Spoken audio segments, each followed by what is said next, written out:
It is day 3 of my vlog. The temperatures are above freezing during the day now, so that means it is time to make maple syrup. And it is starting to warm up during the day, but still pretty cold at night.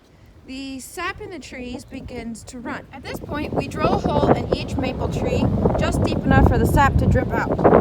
It will be clear in color like water. Then we insert a plastic tap in the tree that looks like an L shape. Then we attach this plastic tube to the tap and run it down into a bucket.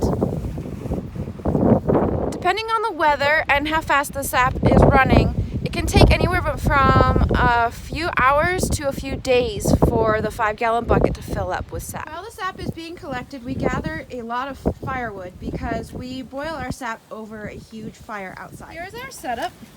It takes 40 gallons of sap for 1 gallon of syrup. Once we start boiling the sap, the fire must be tended to constantly. If the fire goes out, the sap will stop boiling. Depending on the amount of sap you're using, it takes 4 to 6 hours to boil down the sap.